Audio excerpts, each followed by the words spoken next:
윤석열이 어제 늦은 밤 갑자기 45년 만에 처음으로 비상계엄을 선포해 많은 국민들이 밤잠을 제대로 이루지 못했습니다. 어제 윤석열의 비상계엄 선언을 보면 치밀한 계획이 있었던 것이 아닌 굉장히 즉흥적으로 이루어진 것으로 보여집니다. 오죽하면 일각에서는 술 먹고 한 것이 아니냐라는 말들도 나오고 있는데요. 따라서 다음날 민주당과 야당은 윤석열 탄핵소추안을 제출했고 6일에서 7일 표결이 이루어진다고 합니다. 그리고 아직까지도 왜 윤석열이 갑자기 이런 이해할 수 없는 행동을 한 것인지에 대해 많은 의혹을 품고 있습니다.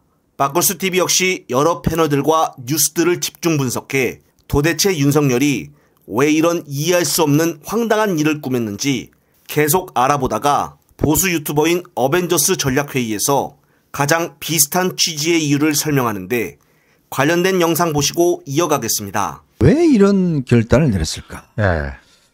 그래서 제가 이제 조금 두루두루 취재를 해보니까요. 대통령이 최근도 아니죠. 쭉 이제 뭐 원래 뭐 이 이념이 중요하다 뭐 등등 이야기를 많이 해왔는데 최근에 대통령이 정광훈 목사가 이 광화문 집회에서 네. 계속 주장한 게 뭐냐면 비상계엄을 선포해라. 그래서 주사파를 척결해라. 네. 그거를 매주 토요일마다 집회에서 네. 이야기를 하고 있습니다. 그렇죠. 자, 그런 집회를 또 김민전 최고위원이 굉장히 질서정연한 집회다라고 칭찬한 바 있어요. 거기에 대통령이 굉장히 영향을 많이 받았다는 이야기가 있습니다. 거기에 필이 꽂혔다. 네, 뭐냐면 정광훈 목사와 소위 이제 우리가 그냥 극우 이 분들, 뭐 황교안 전 총리라든지 이런 분들의 이야기. 이 뭐 최근에 보면 어떤 신문에 뭐 밑에 광고지 나오잖아요. 비상계엄 선포해서 주사파 척결해야 되고 지금 공산 세력이 지금 다 하려고 한다. 뭐 이런 주장하는 분들이 있어요. 그 주장에 대통령이 굉장히 꽂혔다.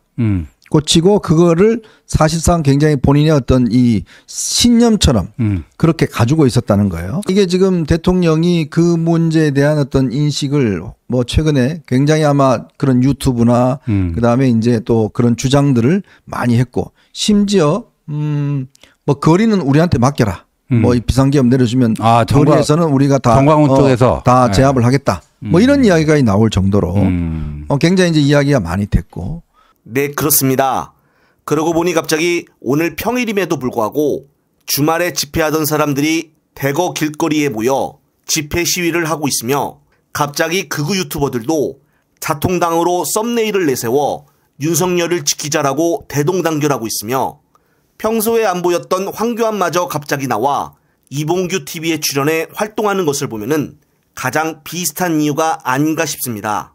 비상계엄이 있기 전 3일 주말에 매번 집회했던 전광훈 측에서는 이제 더 이상 윤석열을 지지하지 않겠다라며 집회 취소를 결정했는데 이 결정이 있고 나서 윤석열이 바로 비상계엄을 선포했고 다시 전광훈은 윤석열을 지지하겠다며 대규모 광화문 집회를 하기로 선언했다는 것입니다. 오늘 오세훈도 긴급 기자회견을 갖고 이 대표 방탄 때문이다라는 헛소리를 한 것을 보면은 윤석열이나 오세훈이나 다 전광훈의 영향이 아닌가 싶은데요. 오늘 오후 비상계엄을 미리 예측한 김민석 최고수석은 윤석열의 비상계엄에 대해 비정상적인 사고로 인해 온 결정이라고 발언했습니다. 따라서 일반 국민이라면 도저히 이해할 수 없는 행동을 한 것인데 앞서 말한 전광훈의 자유통일당 집회와 연관 있는 것이 아닌가 싶습니다. 오늘 오후 한덕수와 추경호 그리고 한동훈과 윤석열이 직접 만나 80분간 회동을 했다고 하지만 서로들 입장만 내세울 뿐 아무런 결론을 짓지 못했다고 하는데요. 따라서 이들을 더도덜도 말고 빨리 끄잡아 내려오게 하는 수밖에 없는 것으로 보여집니다. 현재 김용현 장관은 국민들께 죄송하다며 사의를 표명했지만 바로 내란죄로 체포하여 법의 심판을 받아야 한다고 보여집니다. 이제는 탄핵소추안이 제출이 된 만큼 야당 192명에 여당 8명이 찬성을 하면 탄핵소추안이 가결됩니다. 탄핵소추안은 본회의에 보고된 뒤 24시간 이후 72시간 이내 표결을 해야 합니다. 따라서 6일부터 가능한데 본회의에서 표결이 어떻게 이루어질지 문제는 국힘당 친한계에서 표결을 어떻게 할지가 중요한 것인데 한동훈의 입장이 과연 어떻게 변할지 한번 주의 깊게 지켜봐야겠습니다. 끝으로 또 새로운 소식이 나오면은 말씀드릴 것을 약속드리며 이번 영상은 여기서 마무리하겠습니다. 시청자 여러분, 시청해주셔서 감사합니다.